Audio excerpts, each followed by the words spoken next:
I wrote this quite long profile of, I think, about 4,000 words, and came across various stories about Derek. I can explain later how I knew Derek already, but something weird happened during that writing that article, which I can tell you about. So, I will tell you about it. Share all of this.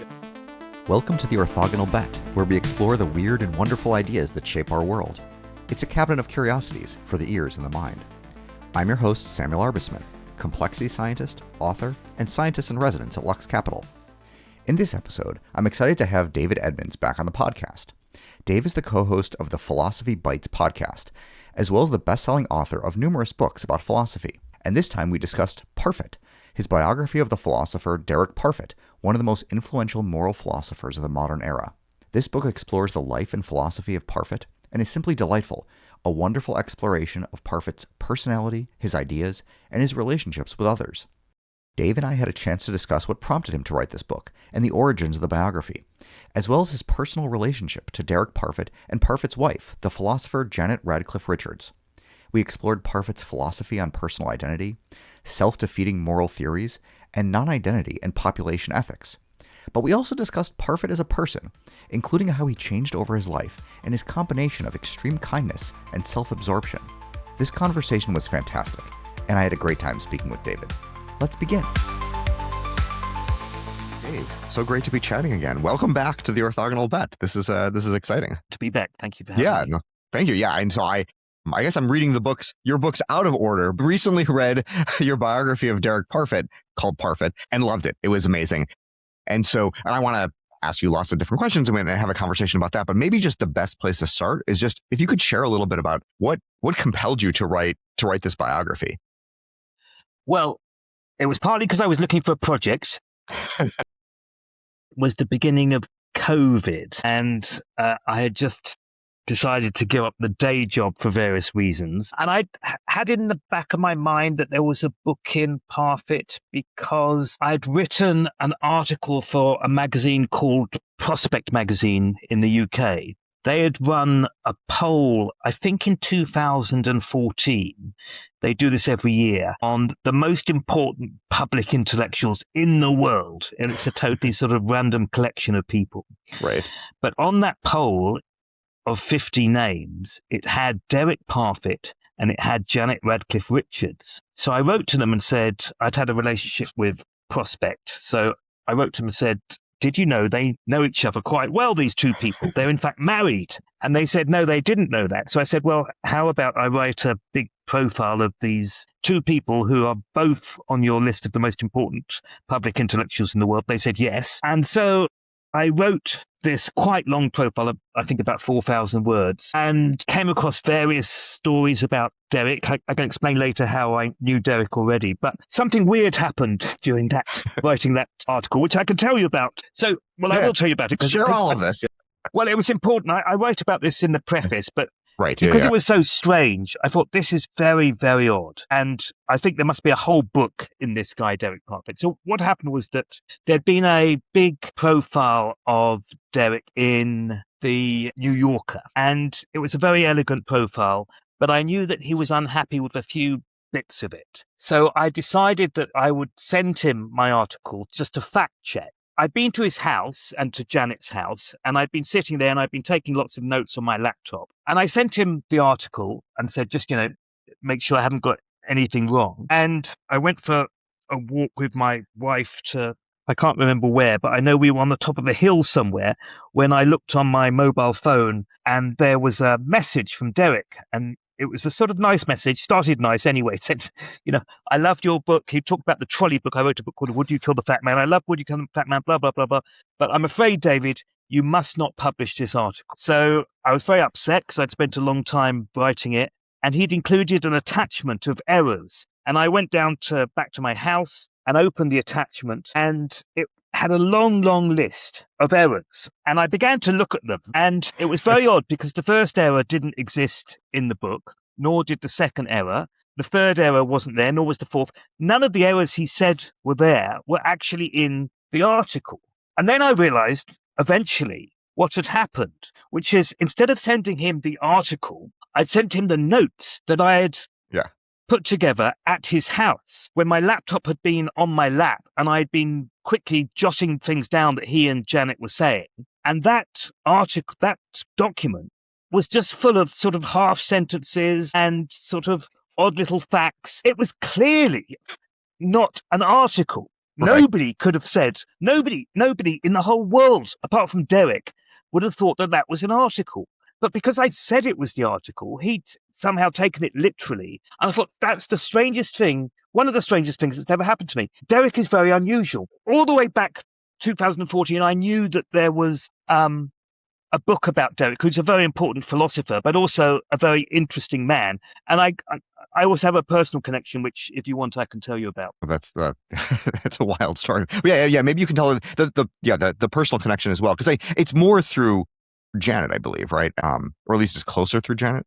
Well, closer to Janet. I do have a connection. I did have a connection with both of them. So I did postgraduate philosophy at Oxford. I did something called the BPhil, and if you study for the BPhil, you have to write a dissertation. And my dissertation supervisor was Derek. So he was my supervisor in Oxford for my BPhil. I then subsequently, a few years later, wrote a PhD, and by coincidence, my PhD supervisor was Janet, Okay. who was by then Derek's partner. Well, in fact, had been Derek's partner even all the way back to when I was studying at Oxford. So I'm the only person to have been taught by both of them, or to have been supervised by both of them. But I got to know Janet much better because, she was my PhD supervisor. I would have regular supervisions at her house in North London. Derek was living in Oxford. But I had this connection to both of them. And so, so I got in touch with Janet. Derek died in 2017 and said, would you be willing at least to cooperate in a biography? And she said, fine, go ahead. She's remarkably clear-eyed about Derek. I couldn't have done it without her support. And she gives a very honest portrayal of both Derek's personality and their slightly unusual relationship. When you were working with, when Derek supervised you for the BPhil, did you kind of, you mentioned the story when you were writing for like the article for Prospect, and like kind of like this, like only Derek could kind of do this kind of thing. Like, did you kind of had you already had other experiences like that when he was your supervisor, or not quite? To be honest, I hadn't had many experiences like that. Partly, I think, because I was very shy at the time. He was, of course, a very big name. And I think, although he was extremely kind and very nice, I think I was intimidated by him and didn't take as much advantage of his supervision as I should have done. He was famously generous as a supervisor and would spend as long as you possibly wanted discussing philosophy. As long as it was philosophy, he wouldn't talk about anything else. But as long as you were willing to talk about philosophy, he would spend hours and hours and hours chatting to you. And he gave me very extensive notes. But I, at that stage, didn't have the sense of what kind of personality he was. I was supervised by him in 1988. Mm-hmm. And it was in the beginning of a transition period, and we can go on to talk about this later, when he was moving really from one mode of being into another. And it was a kind of transition period. So I think he became more eccentric as he got older. And I was in this kind of middle period. But I can't say I spotted anything particularly unusual when I was taught by him back in the mid-'80s. Okay. Yeah. And I definitely want to go back, to like return to kind of, some this kind of like shift in kind of how he was. And certainly one thing, though, that even in his later years, like as much as he might have had eccentricities and kind of been eccentric, it seems like he was incredibly, right. You mentioned he was like this kind, generous person, like throughout his life. Like it was never one of these things where it was like kind of the great thinker who is eccentric, but also kind of very brusque and very hard to approach. Like he was a very, very nice person, it sounds like. Yes. In some ways, unusually, exceptionally benign.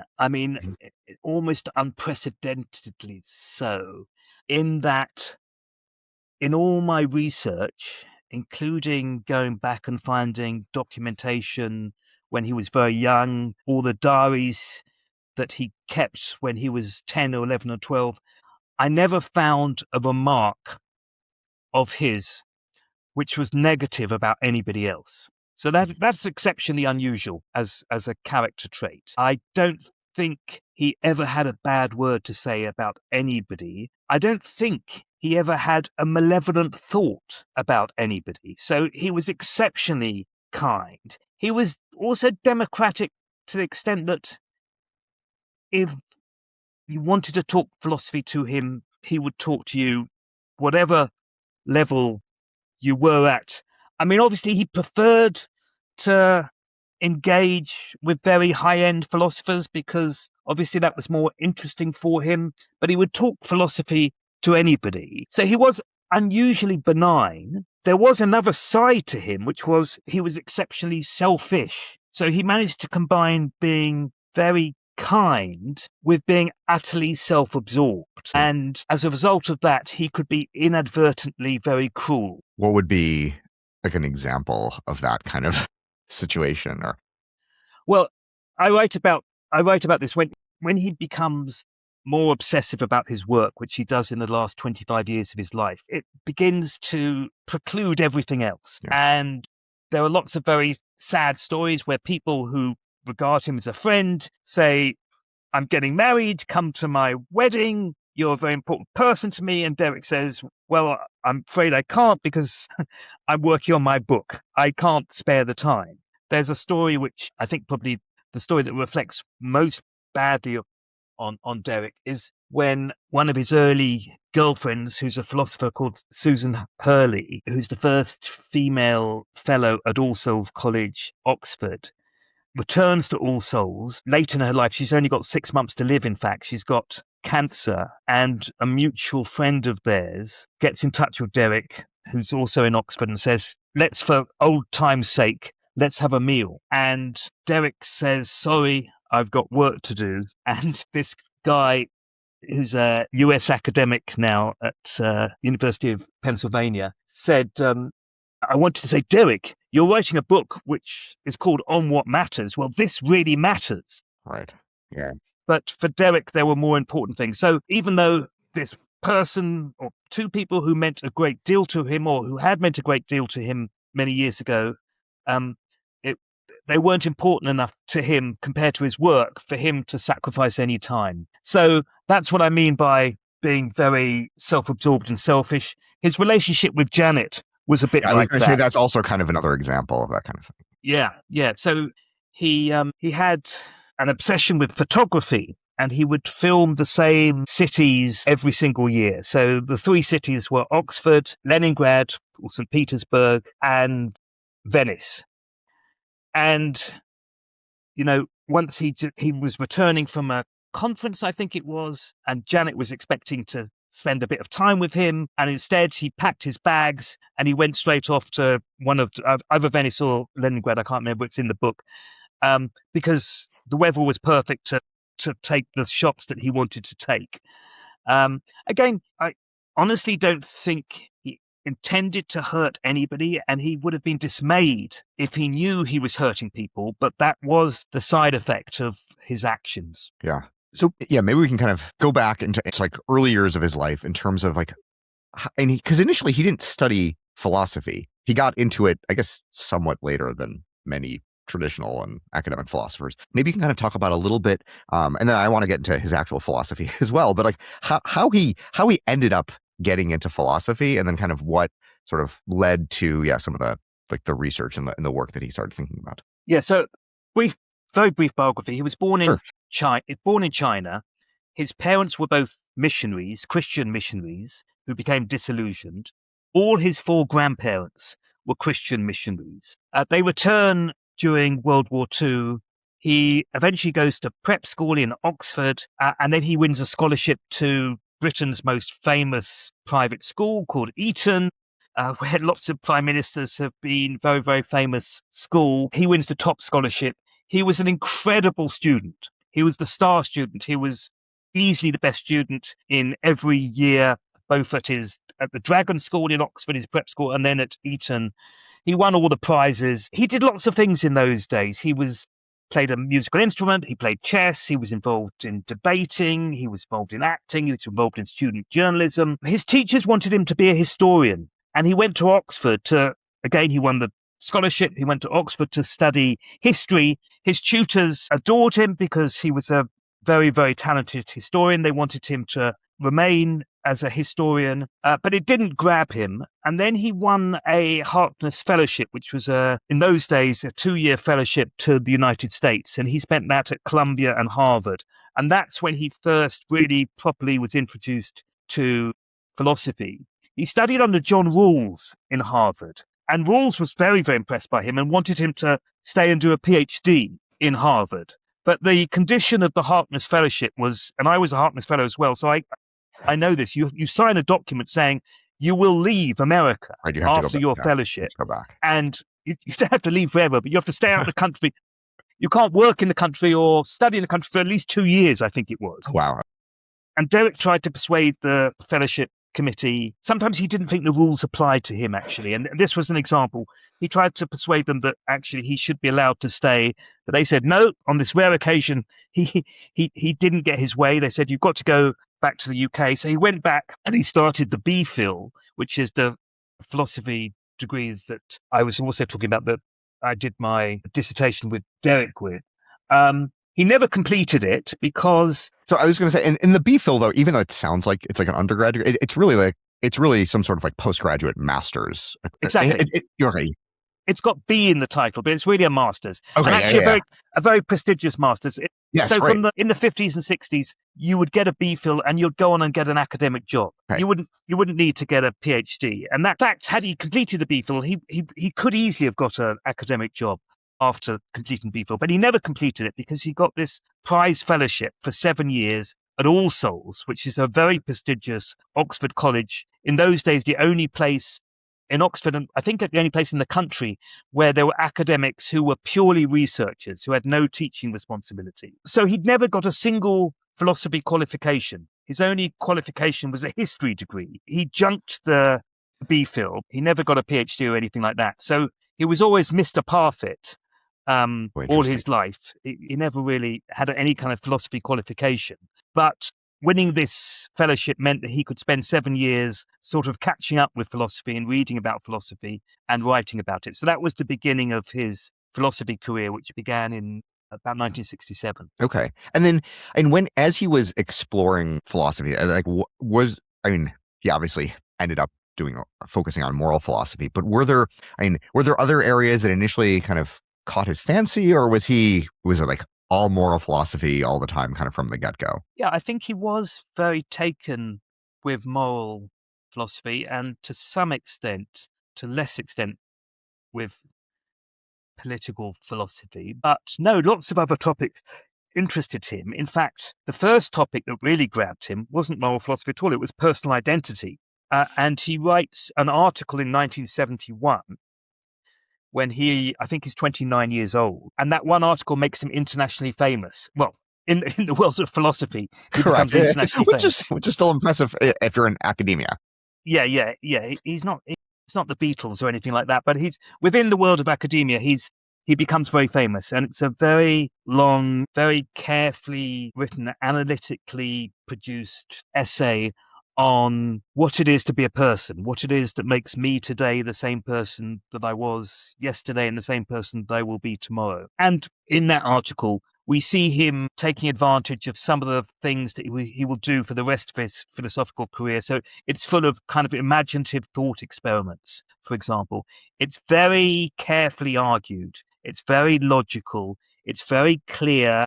It's completely unpretentious in the sense that he wants to get his arguments across. So it's not at all obscure in that way. And so that comes out in 1971. And that is his first interest. And then he begins to get more and more interested in moral philosophy. But the big work that he produces, Reasons and Persons, has a big section about personal identity and a big section about moral philosophy. He's interested in decision-making. Reasons and Persons has a big section about time. He's interested in the metaphysics of time.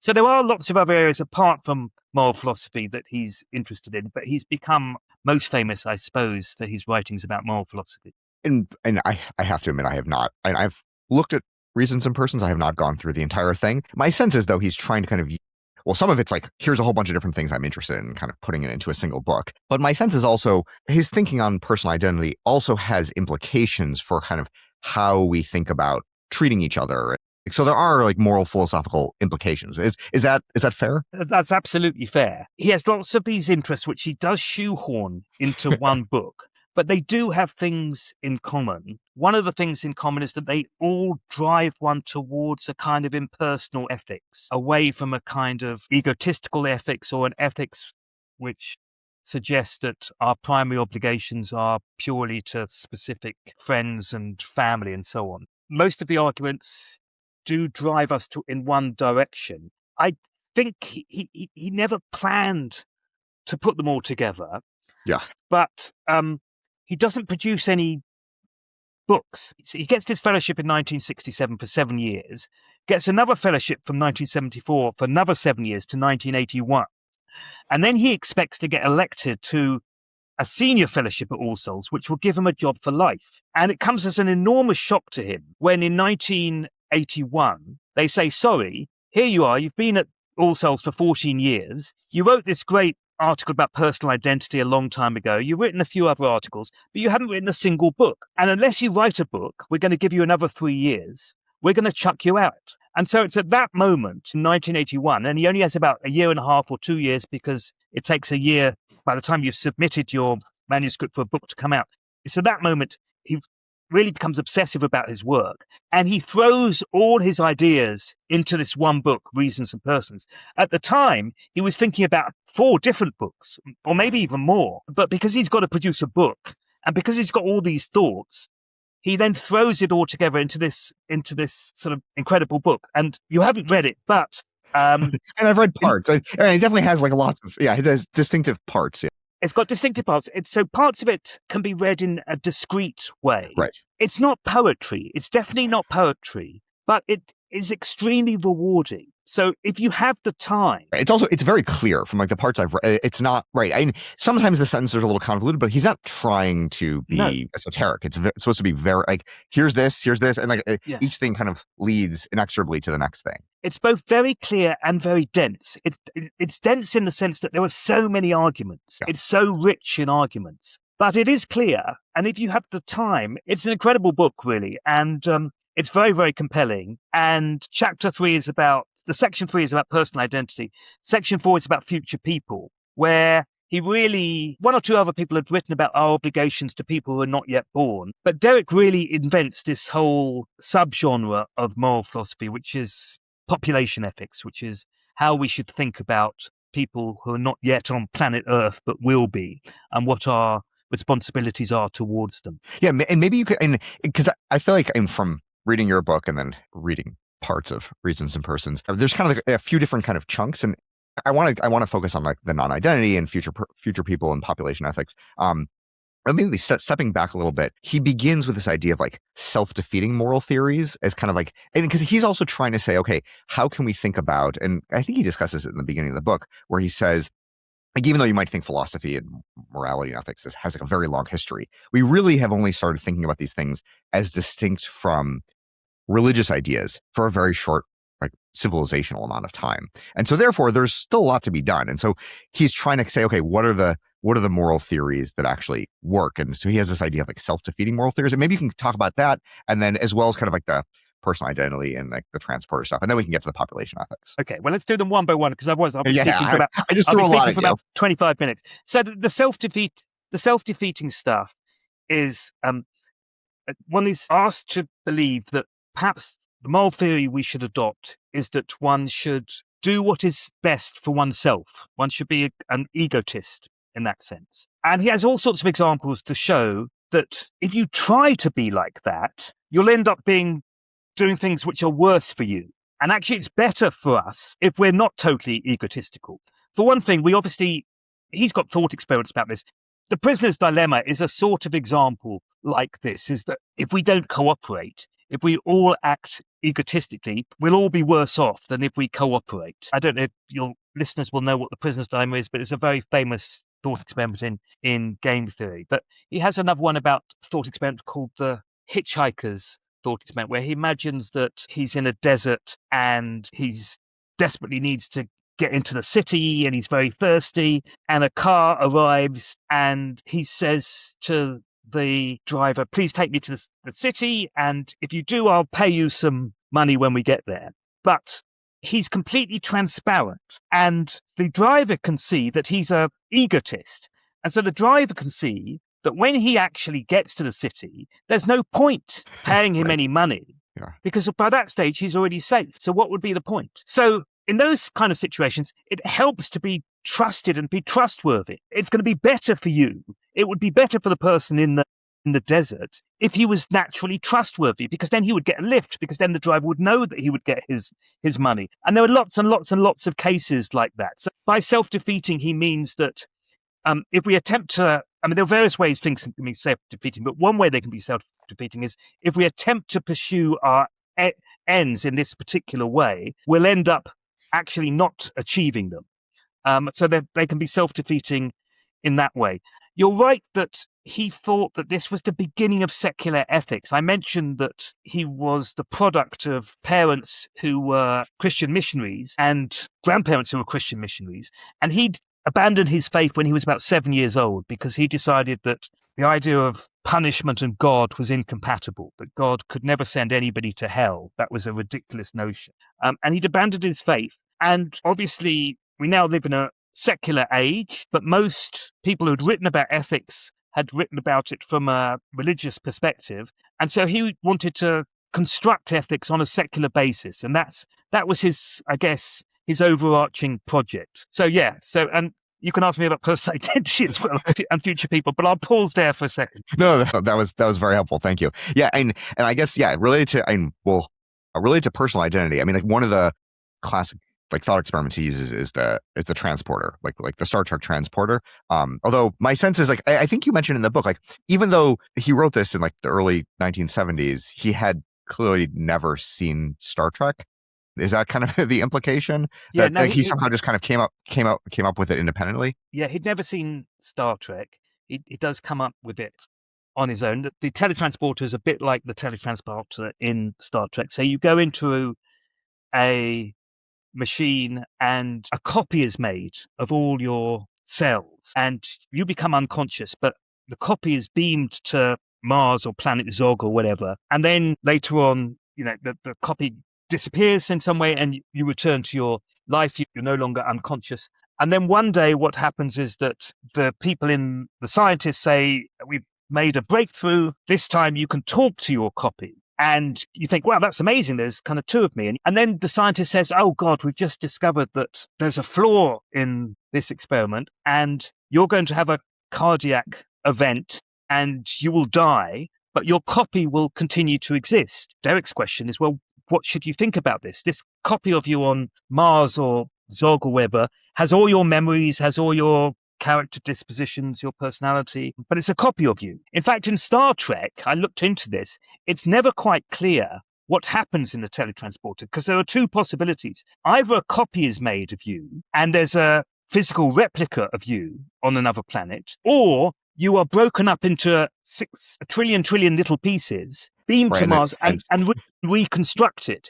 Yeah. And Trekkies disagree about what happens in Star Trek. So it's never quite clear in Star Trek what happens. But in the Parfit experiment, it's very clear that you're a copy. So it's made of different physical stuff. And Parfit's intuition, and he has lots of arguments to support this, is that it's not a disaster. That's not a disaster. That everything that matters has survived. So although it's just a copy of you, what matters about personal identity are your memories, your personality, and so on, psychological continuity. And the copy of you on Mars is psychologically continuous with the being that was on planet Earth, and everything that matters has survived. And so he thinks in that scenario, you should be entirely relaxed. As an aside related to this, I mean, and a lot of his thought experiments are these kind of very playful kind of things. But my sense is, at least reading in your book when he's talking to other philosophers, some other philosophers are very playful with philosophy. It's kind of like, it's a game, it's fun. They're thinking about important things, but there's kind of a sense of like you're kind of smiling and laughing the entire time. My sense is, while Parfit's examples are sometimes whimsical, I didn't get the sense that he was quite whimsical when it came to philosophy. He was very, very serious about it. Oh, yeah. No, this mattered to him. And he thought that the issues he was engaging with were the most important issues. And in fact, there are lots of examples of people who come to All Souls and they've got in because they've taken an exam in history and they're exceptional historians, and they're going to study the English Civil War or something. And Parfit said, "Oh, you want to give all that up and study philosophy. You want to do something important." No, they were very important to him. And he thought they had very major implications. So when it came to personal identity, he thought there was no essence of us. We're our bodies, we're our minds, we're constantly changing. There's no essence of us. And if there's no essence of us, he thought that had major implications for how we related to our future selves and our past selves, and also how we related to each other. Because suddenly there was no huge barrier between me and you. And there's no essence of me, there's no essence of you. We're just evolving kind of organisms. He also thought it had major implications for how you thought about death. And he suddenly became much more relaxed about death because he thought there's no essence of me. I'm changing slowly as I get older and older. And in the end, I die. But it's not a dramatic change. I've been changing all along, from birth to death. And that cheered him up a great deal. So he definitely thought that there were very serious implications of his philosophy. And as you say, although I find his philosophy a lot of fun to read, it wasn't written to entertain in any way. It was written because he believed he was engaging in very serious matters. Do you think some of his, because we were talking earlier about this kind of combination of like self-absorption and exceptional kindness, do you think any of that was a consequence of some of his thoughts on personal identity? It's a really interesting question to what extent you can read off somebody's thoughts from their personality.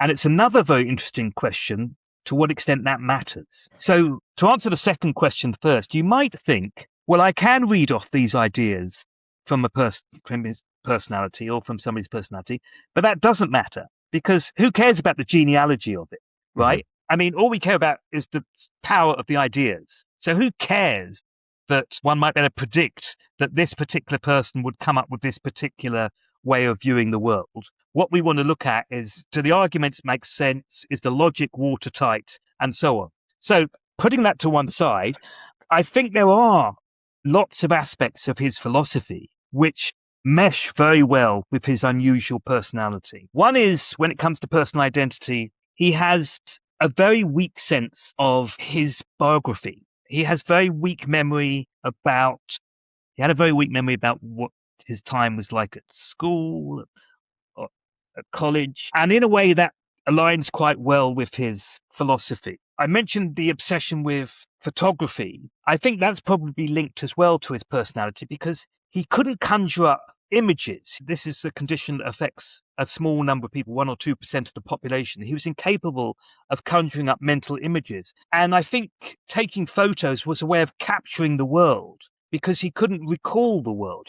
He loved Venice and he loved Leningrad and St. Petersburg, but he couldn't conjure up a mental image of what these great cities looked like. But having all these photos, being surrounded by all these photos, was kind of comforting to him because there they were. So there were definitely aspects of his life, I think, that were linked to his personality. He had a very weak sense of obligation to his nearest and dearest, and that too is linked to his impartial ethics. And at the same time, he was capable of getting extremely upset and bursting into tears. And this happened quite a lot when he was reflecting on the suffering, for example, of the soldiers in World War I. So he'd be talking about trench warfare and the terrible conditions that these people lived in and how many of them were killed. And he would literally burst into tears and be unable to carry on. And that's kind of unusual, right? And yet when it came to his wife, he was very happy to come back home and then disappear straight away to go and take more photos. So again, I think that aligns nicely with his kind of impartial ethics and the idea that we don't necessarily have much stronger obligations to our nearest and dearest as we do to people on the other side of the world. Interesting. And actually, when you were talking about like the inability to conjure mental images, this idea of like aphantasia, my sense is I think it's correlated also with actually having very poor biographical memory. So that does kind of, that certainly all checks out. It is. It's also correlated, I think less strongly, but it's also correlated with autism as well. Okay. Oh, interesting. Derek's wife, Janet, is convinced, and who is in a better position to judge than she is, that he was autistic. Although some of the people he knew earliest in his life, including his sister, were very resistant to the idea that he was autistic. And of course, autism is not something one develops. Autism is something one has throughout one's life. But it would be difficult to say, looking at his early life, he doesn't seem autistic. He has these wide range of interests. Seems to have a kind of a healthy social life and so on. But his interests become narrower and narrower. And by the end, he's obviously a very, very eccentric man. He's incapable of really engaging in small talk or anything like that towards the end of his life. You can see why Janet would say he was autistic, but those who knew him from the outside, he looked like he had a pretty regular kind of upbringing and life. Those people are reluctant to say that he was autistic. So my view on that is that probably what happened was that he was quite good at masking. He was basically a masker, and they think that there are a lot more women with autism than they initially thought several decades ago, and that one of the things that happens in the gender divide is that women are better at masking their autism than men. But I think Derek might have been a good masker.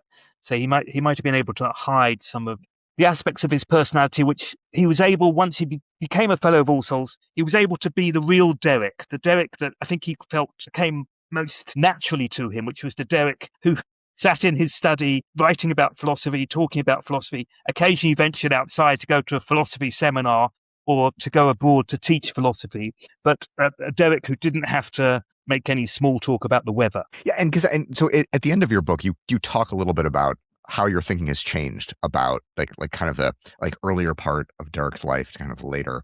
Is that sort of kind of like the description you say right now in terms of like he was masking certain features of his personality, and then it's later on in life he's like, okay, I don't need to do that anymore. Is that kind of where you end up? Because there is this, right, there is a distinctive difference between kind of the earlier phase of his life and later phase of his life. Yeah, that is where I end up. I mean, I think what happens is that when he gets this terrible shock and he learns that he may not be able to stay in the same college for the rest of his life at Oxford, and he may actually have to look for a job. At that moment, a switch is kind of flicked, as it were, and he starts working like crazy, and he never stops. He never really stops after that. And I think he's happy or content living that life. I think that it comes very easily to. So, I think that's what happened. But I think he always had those dispositions early on, and there was a trigger which turned him into, I think, how would one say, the real Derek. I think the latter half of Derek's life, we saw the real Derek. Interesting. Okay. I guess, yeah. So going back to, I mean, we were talking about kind of the big themes and reasons of persons. And so like the one that was most, I guess, innovative was this thing around, was his thinking around population ethics. I don't know if you can kind of talk a little bit about that, maybe throw in the repugnant conclusion as well, to kind of give people a sense of like kind of how he thought about like future people and kind of how we should be thinking about them. Yeah, so again, it's very, very rich. So I can mention a couple of things. One is the non-identity. Yeah. One is the non-identity problem, which he's really the first person to spot. And he comes at it through a very simple thought experiment. He says, imagine that there's a 14-year-old girl who is thinking of becoming pregnant. And the alternative is that this girl waits for another 10 or 15 years before she becomes a mother. Now, we might think that it would be bad for the girl herself to become a mother age 14 for lots of reasons. But we also might think that it would be bad for the child, because the child will get a bad start in life having such a young mother. And then Derek points out, and this is so obvious, you wouldn't think it needs a great philosopher to point it out. Derek points out, it wouldn't be the same child. Obviously, 10 years later, if the girl who's now a woman has a child, it's not the same person who's born. So the question is, if the 14-year-old has a child, who is it bad for? It's not bad for the child, because if she didn't have that child wouldn't exist. So normally, in morality, we think something can only be bad if it's bad for someone or some sentient creature. But here we seem to have a case in which something is bad when it's bad for nobody. And he pointed out that there are lots of areas of our lives, especially in the public realm, that are like that. So, for example, if the government is wondering whether to do something about climate change, suppose it doesn't do anything about climate change, then 3 or 4 generations down the track, there will be people who have quite bad lives. There'll be flooding and there'll be desertification in some parts of the world. There'll be a refugee crisis because people will be moving from one part of the planet to another. All sorts of things will happen. But so long as their lives are better than nothing, we may not have done anything bad by not doing anything about climate change. Because if we did something about climate change, they won't and exist. let's say we stopped cars or we put a huge tax on planes so that people flew less, or we changed industry in a major way, different people would be born. Right. Each of us is the product of a particular egg and a particular sperm. And if you do something drastic, like, Parfit says, imagine which of us would be born if the railways didn't exist. Our parents would not have had sex at exactly the moment they had sex to produce us. Right. Okay. So we get this non-identity problem where it looks like if we do nothing about climate change, we're not doing anything bad for anybody in particular, because we're creating a whole set of people whose lives are bad, but whose lives are still better than nothing, and for whom the alternative is that they don't exist at all. Yeah. So Derek says, well, we still want to say it's bad. So how do we end up saying it's bad? And he says, well, the only way we can say it's bad is if you imagine that policy A produces 1 million people who are very happy, and policy B produces a different set of people, 1 million people whose lives are less happy, then we should pursue policy A. We should produce that policy where we maximize total well-being. And to go back to something we were saying earlier, here's yet another example of an argument that leads us towards an impartial solution. What we're saying is, impartially, we should create a world where there's the greatest well-being, even if it's not better for any one particular person. Overall, it's better. So that's the non-identity problem. Oh, this is fantastic. And then, I guess the repugnant conclusion is kind of the implication of, if you're kind of impartial as to the individuals, then you can kind of get this thing where you end up with a larger and larger population that is less and less happy until they're kind of in this relatively bleak situation, I think. Is that the right way to think about it? Yeah, that's right. So the repugnant conclusion is saying, imagine a world of 8 billion people who are all very content, very happy, have flourishing lives. For any world like that, there will always be another world where there are trillions and trillions and trillions and trillions and trillions of people whose lives are barely worth living, but better than nothing. And that world will be better than the world in which there are 8 billion very, very happy lives. And that's repugnant to Derek. He says that cannot be right, but all his arguments lead to that conclusion. And so he spends much of the latter stage of his life trying to find a theory that will that he can use against the repugnant conclusion. So he reaches the repugnant conclusion. He doesn't like the repugnant conclusion. He wants to reject the repugnant conclusion, but he can't find an argument that does so. And he has lots of arguments that get him to the repugnant conclusion. One is the non-identity problem, but there's more arguments than that. So there's a puzzle about what's sometimes called the wretched child. So the wretched child is a child that you know that if you bring into this world, will have a really terrible, painful life for just a few years and then will die. And it's a life that really is much worse than nothing. And you're asked whether you should bring this wretched child into the world. And most people think, no, that would be a very bad thing to do, to bring that child, a life of terrible suffering, into the world. Well, if it's very bad, or if it's bad to bring in a wretched life, why isn't it good to bring in just an ordinary, hopefully your kids have a life that's better than nothing? Why haven't you done a morally good thing? I mean, should we say you have done a morally good thing just by bringing those people into the world? Obviously, it's been good for you. It's very fulfilling. But have you added to, as it were, by just bringing in this happiness, added to this vat of happiness? And is that a morally good thing to have done? And it looks like if it's bad to bring in the wretched child, it must be good to bring in the perfectly happy child. But if you say it's good to bring in the perfectly happy child, then obviously the more of those you can bring in, the better, blah, blah. You can see how the argument goes. And then you end up getting to that conclusion as well. Yeah. Maybe for my final question, rather than asking about more of his philosophy, I want to ask about All Souls College. Because on the one hand, he almost got kicked out. On the other hand, it's not entirely clear to me that Derek could have survived anywhere else in terms of like an academic environment other than All Souls. I feel like it was almost like created specifically for someone like him. I mean, how do you kind of think about All Souls as like an environment for Derek Parfit? Yeah, so I've written about a few geniuses in my life, and I'm for some reason I'm attracted to the crazy genius. This sort of romantic idea of what genius should be, probably a rather sort of dangerous idea. And so one of the people I've written about is Bobby Fischer, the world chess champion. And chess saved Fischer. You know, had it not been for chess, Fischer would have been a street bum. In fact, he did end up, you know, on the streets for a bit. Chess saved Fischer.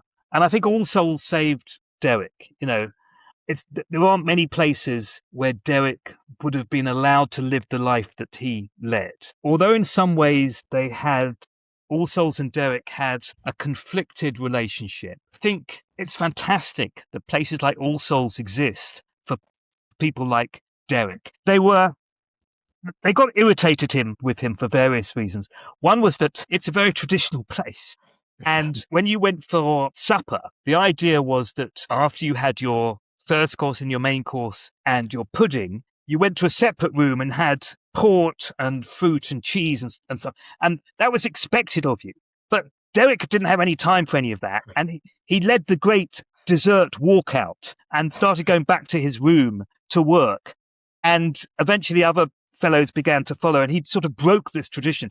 But for some of the old guard, things like that really annoyed them. And so he wasn't loved by everybody. There was a minority of people who found him deeply irritating. But All Souls was very, very good for him. And I think he couldn't have thrived in the same way in any other environment. It's fascinating. I love that. Anyway, that's probably a perfect place to end. Thanks so much for chatting. The book, Parfit, is fantastic. I really, really enjoyed it. Thank you. And thanks so much for chatting about this. This is great.